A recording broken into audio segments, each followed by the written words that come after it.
Welcome, everyone, to the Introduction to Annotated Bibliographies for Undergraduate Writers. I'm Christy Apostle, a tutor here at the Online Writing Center, and I am joined today by my very wise colleague, Emmy. Hi, everybody. Um, I should begin here by noting that once we post this webinar, you'll have access to not only the audio recording, but also the slide deck that you'll see throughout. And any links in the slide deck will be active, so you can use them to access the resources that we share. We have three learning objectives for today's webinar. Number one, understand the characteristics of an annotated bibliography. Number two, workshop BCMO 491, week 3, assignment 2, project update, annotated bibliography. And number 3, format and annotated bibliography in APA style. Now I'm going to pass it over to Emmy. Hi again, everybody. So our first learning objective is to understand the characteristics of an annotated bibliography. In other words, what is an annotated bibliography and why do we create one? So while completing academic coursework or even just while reading, you've probably come across a bibliography. A bibliography is a list of sources you use to become informed about a topic, and it usually appears at the end of a paper or other sort of work. In an APA paper, a bibliography takes the form of our references page. An annotated bibliography expands on this concept of a resource list by adding a summary of relevant information about each source.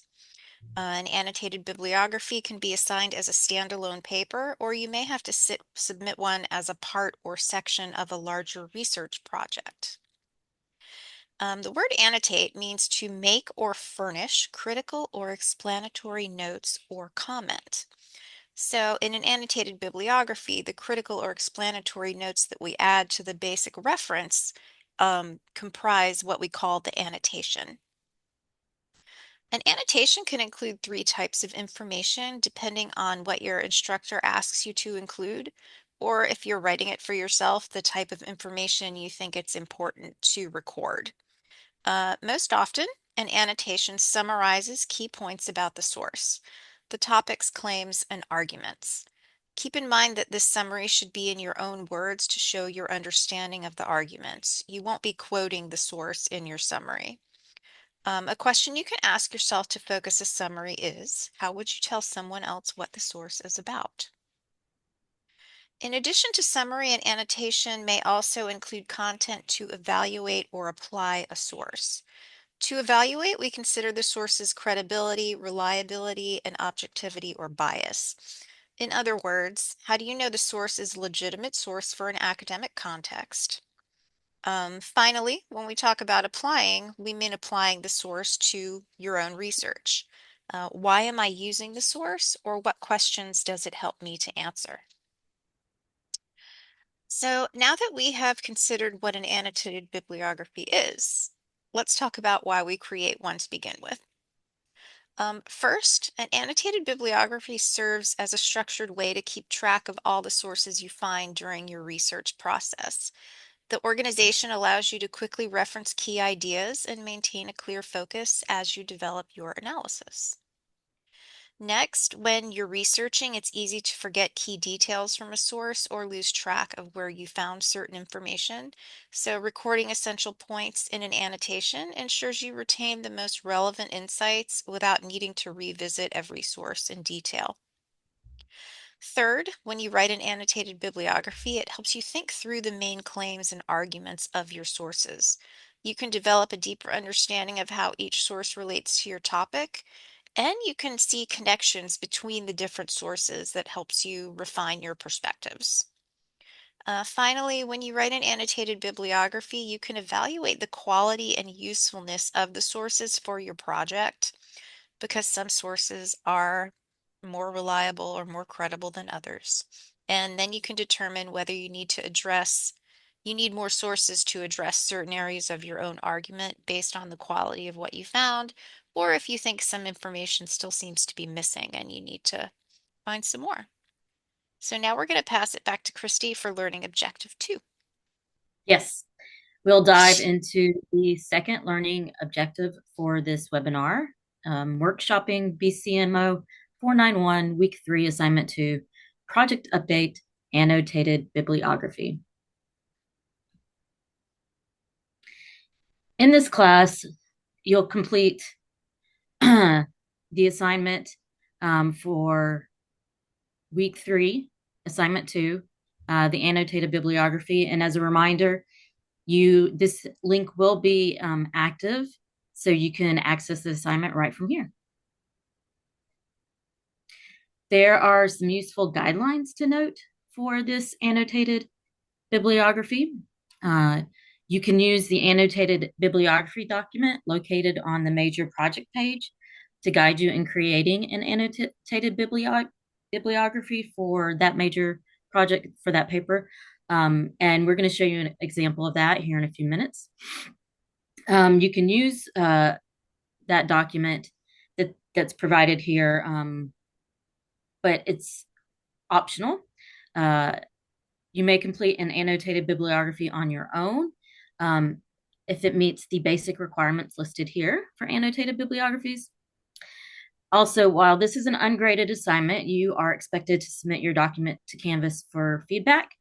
The major project will be graded in week 7, so that's a really good reason to do this annotated bibliography, even though it's ungraded.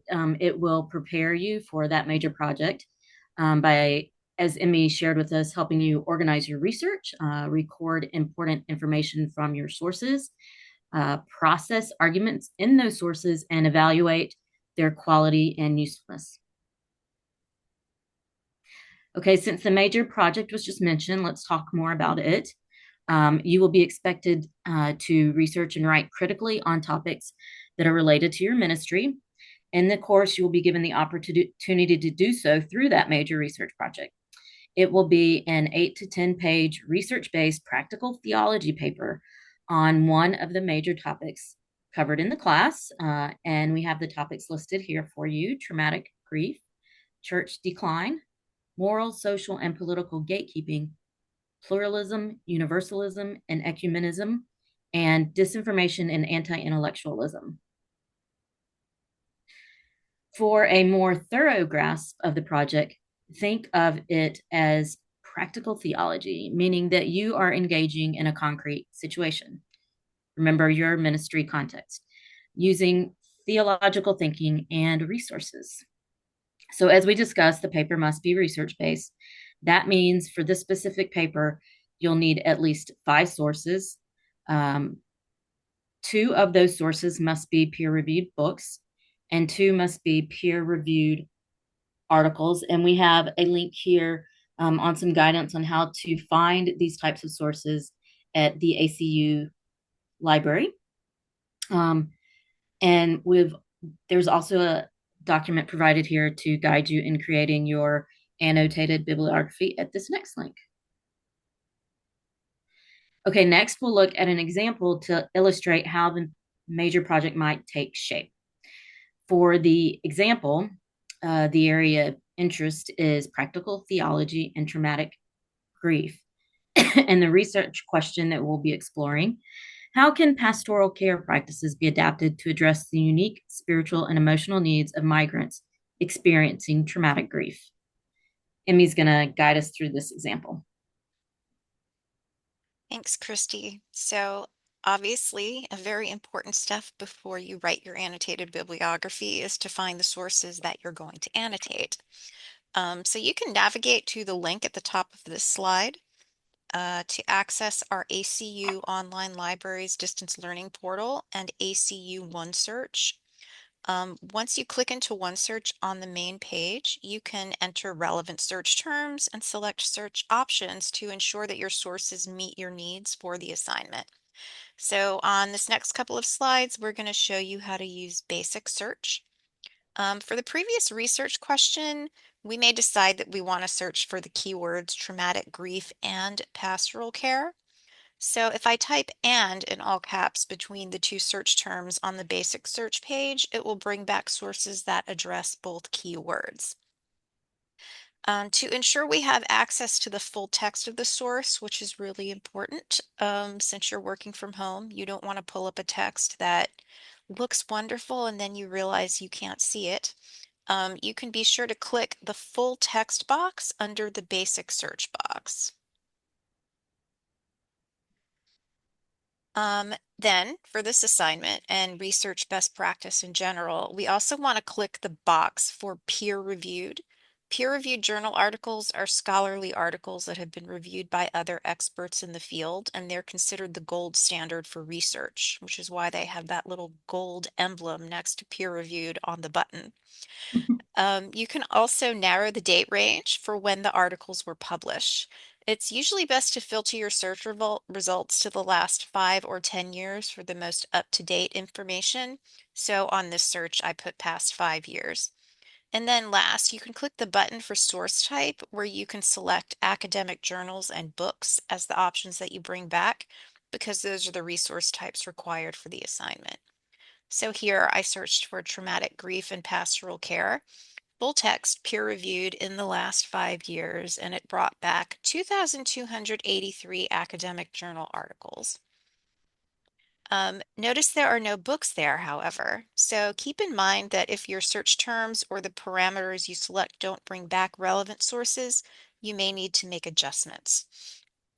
As I just said, when I ran the previous search, it didn't pull up any peer-reviewed books because the assignment's instructions indicate that the books also need to be peer-reviewed.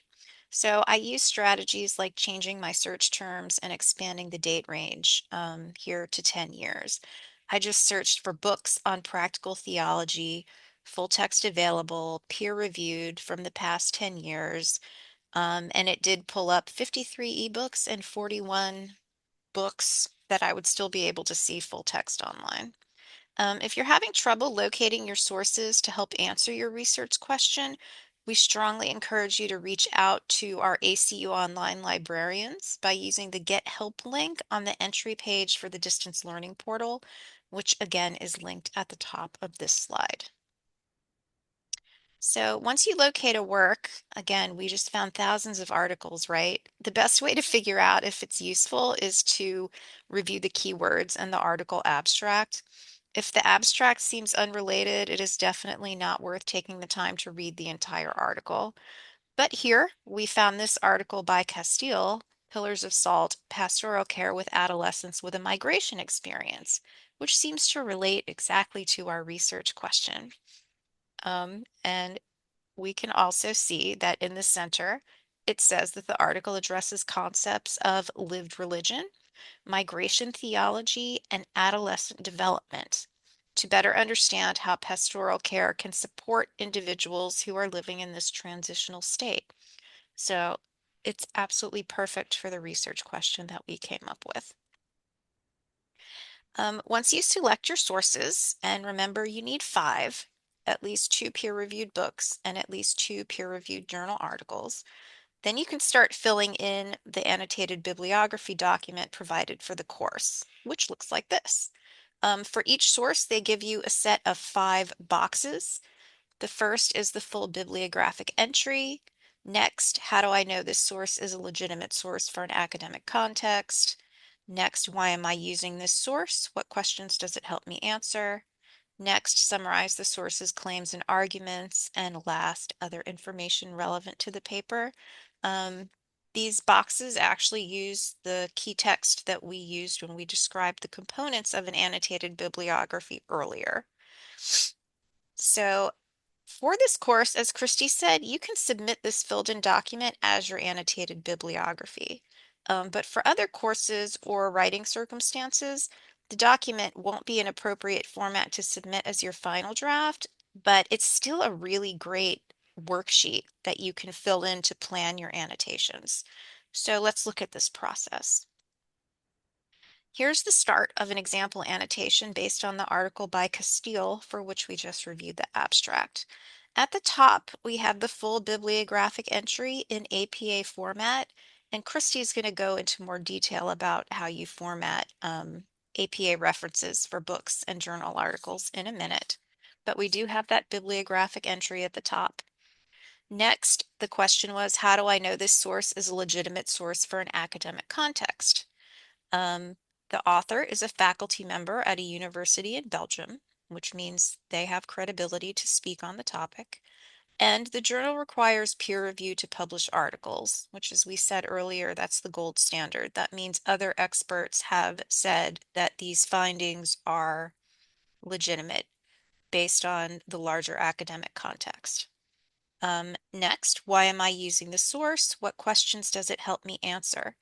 So you might be able to answer what care can be provided to adolescents of different religious traditions when they migrate and thereby experience the presence and absence of relationships, religious practices, and the divine. Next, we have summarize the source's claims and arguments. Castile 2022 explained the pastoral care for adolescents who have migrated to a new country should include helping them find a path out of the in-betweenness through an awareness of psychological trauma related to grief and loss and the need for social connections in their new environment. And last, other information relevant to the paper. The article gives particular attention to the transition period after an adolescent has migrated and before they integrate into the culture of their new country.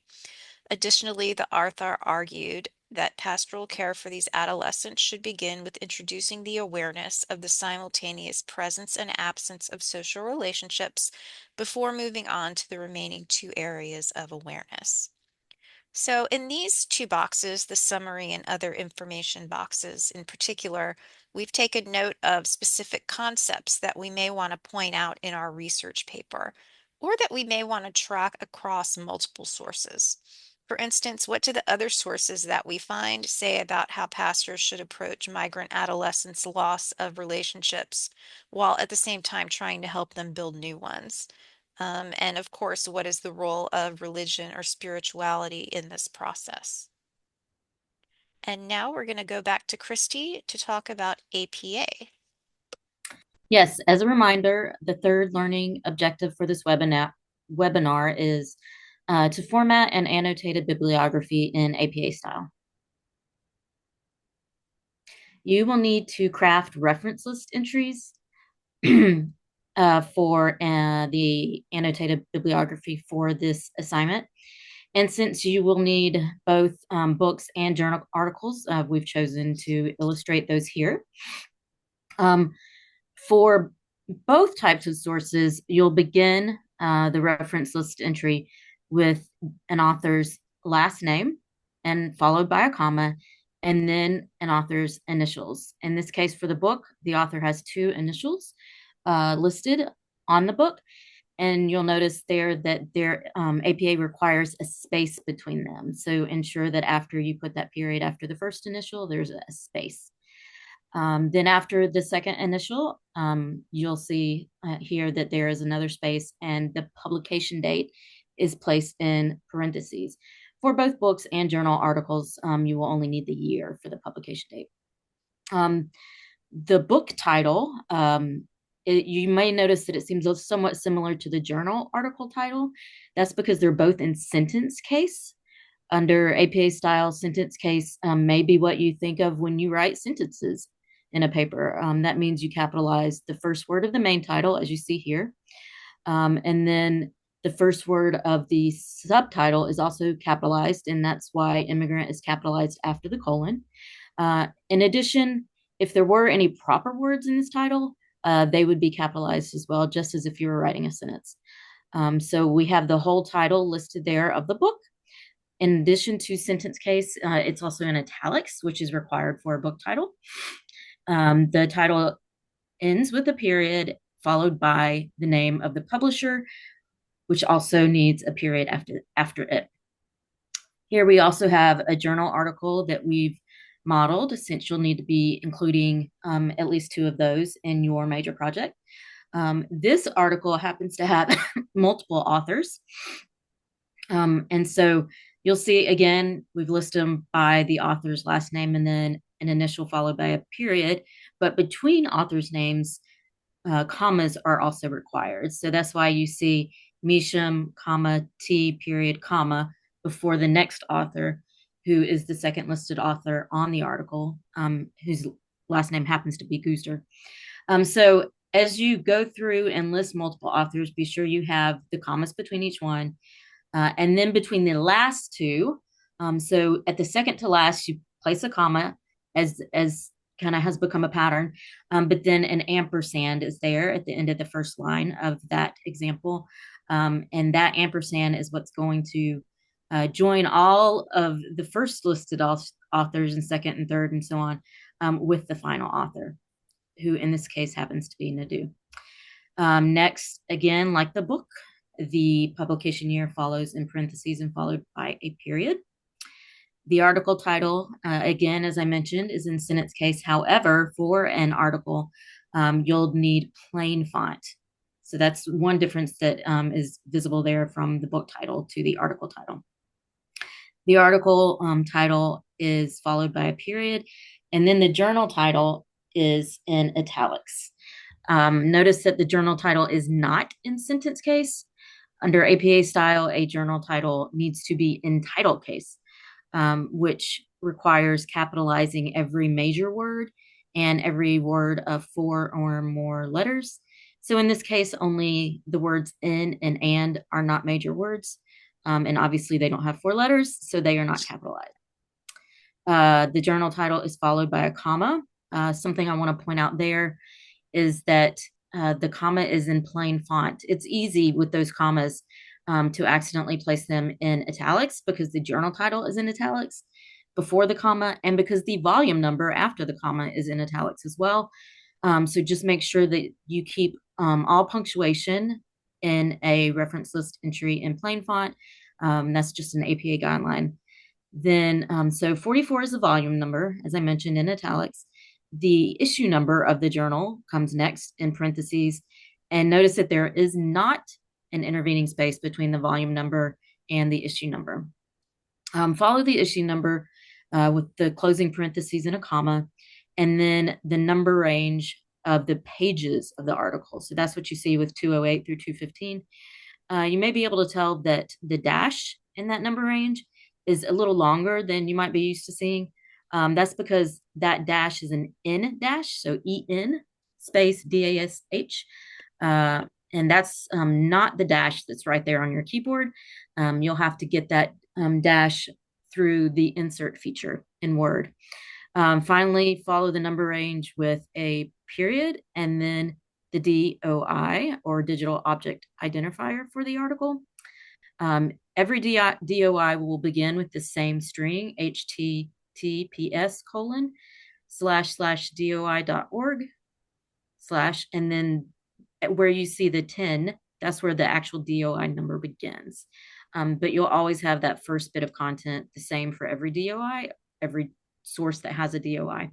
But do notice that when you have a source that ends with a DOI or even a URL for a reference list entry, APA does not require finalizing the entry with the period. So that's another difference that you see here from citing the book to citing the journal article.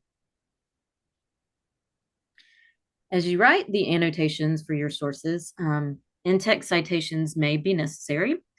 Under APA style, in-text citations need an author and the date, the year of publication. We had the article we were looking at earlier by Castile. If we are writing an in-text citation for that author and you decide you don't want to put the author's name in the sentence, at the end of the sentence, you would place the name of the author followed by a comma and then the publication year. All of this would be in parentheses and a period would be after it if you put this at the end of the sentence. However, if you decide that you would like to put the author's name in your sentence, it would follow something like this, as Castile in parentheses 2022 discussed. Let's say that you have a source with 2 authors. So in this next example, we see Fitzgerald and Arar are the 2 authors. So to cite a source with two authors in an in-text citation, when the author's names are not in the sentence, you will place both authors' names in the parentheses for the in-text citation and put an ampersand between their names. And so that's why we have Fitzgerald and ampersand and then RR. You follow the second author's last name with a comma and then the publication year, closing up the in-text citation with the closing parentheses. If you decided that you wanted to place the author's names in the text of a sentence, see, this is a bit different. You see, according to Fitzgerald and Urrar. So if you have a source with two authors and their names are in the text of a sentence, instead of the ampersand, that this important difference is that you'll spell and. And again, after the second author's last name, the year of publication should be in parentheses. Let's say you have a source with three or more authors. So if you remember for the journal article that we looked at when we were looking at the reference list entries, it had multiple authors. So anytime you have a source with three authors, four authors, five authors, and so on, you will use et al. After the first author's last name. Et al. Just means and others. So it tells your readers that the source has multiple authors. So we see for a source that Hanley is the first author, if the source is cited in an in-text citation with the author's name and the year, Hanley, the first author, is going to be followed by et al. And a period, then a comma, and then the publication year. Note that the period should be at the end of the et al. Abbreviation. So that's something that's easy to kind of slip up on. Some people feel an inclination to either put a period after et and after all, or maybe only after et.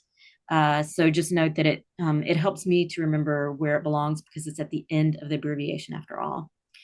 If you decided to put the author's names in the text of a sentence, you would still use the et al. So you see in this last line on this slide, Hanley et al. Period, with the publication date 2023 in parentheses, explained. So follow any of these examples to cite these different types of sources.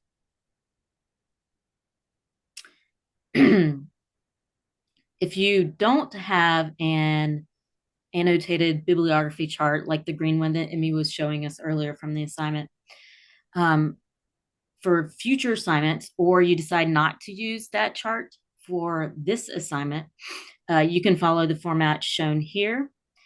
The title and the reference list entry are at the top, centered. The title is centered and in bold, and then the reference list entry is underneath.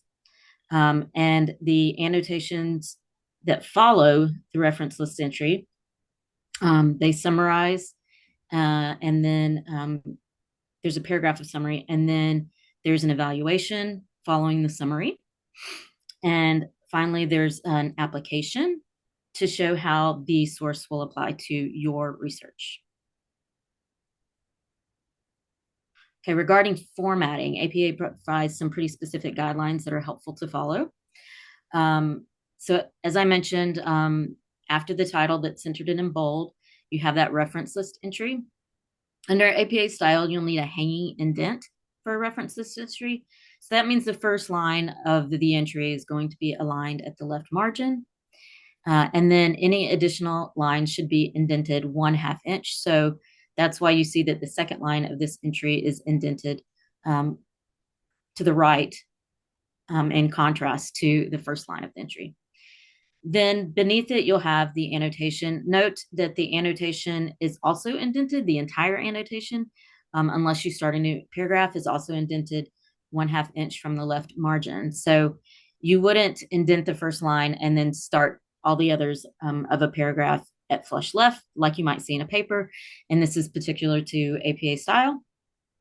But as I noted, if you have an additional paragraph in the annotation, it will be indented an extra 1/2 inch. And then the rest of that paragraph will go back to that 1/2 inch indent as you see modeled here.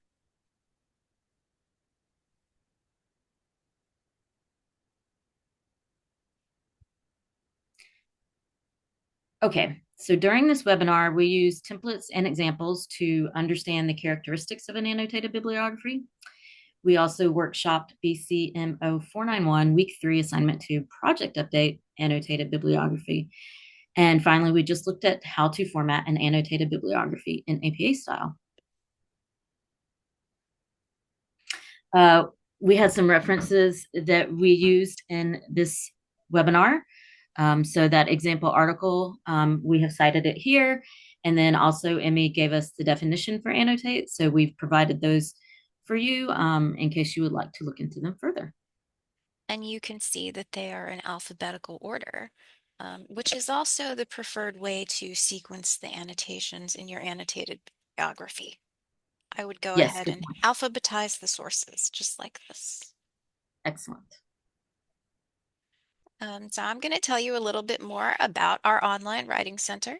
You can check out the online writing center group in my ACU. It's kind of like a social media group where you can ask questions and comment on things other people have said. In the second link, you can watch a video for the steps to make an appointment and submit your paper.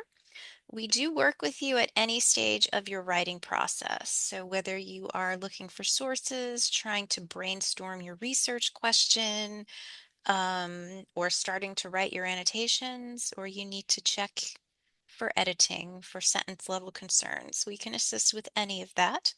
We offer two types of appointments on the schedule so that we can help you. The first is called an email asynchronous appointment where you upload your paper and we send you feedback by email in 24 hours. It's usually called something like the Writing Center report.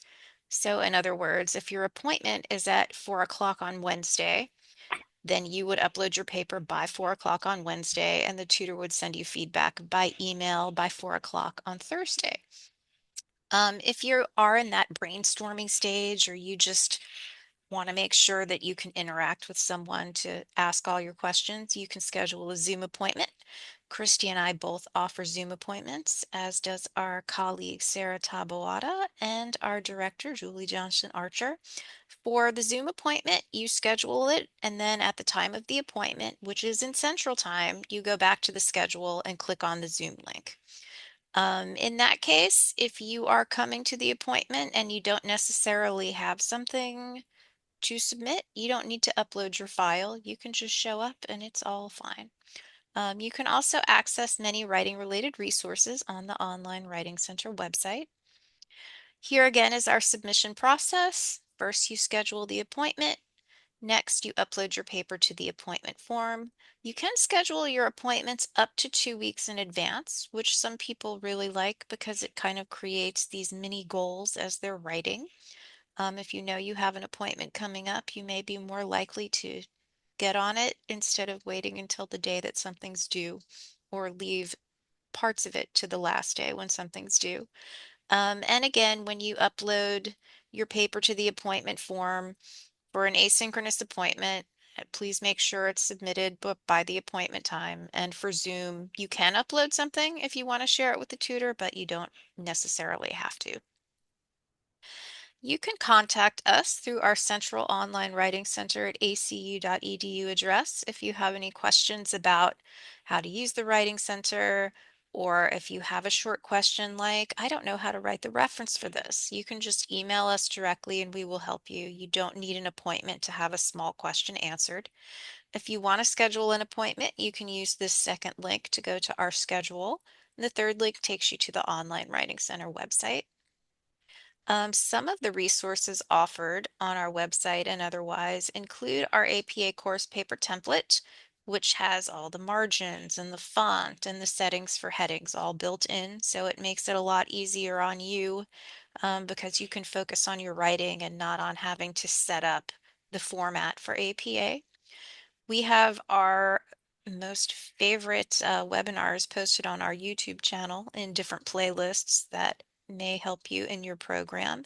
And we have an Online Writing Center blog at the third link where we discuss things like faith in the writing process, or we have a whole massive series on AI and writing that you may want to check out if that's something that you're curious about. Other webinars related to this topic are available on our website, and we have them on the YouTube channel, some of them. There is another webinar, Reflection and Annotated Bibliographies, that Dr. Considine did in the last couple years. There are the links to the slides and video for that. If you'd like more support with APA 7th edition, we invite you to look at our Intro to APA 7th edition webinar. We have slides and video to one version linked here. And that brings us to the end of our webinar on annotated bibliographies for undergraduate students. Christy and I hope that you learned a lot, and we appreciate that you came and learned with us today. So Thank bye you. everybody. Bye Christy. Bye. Bye, Amy.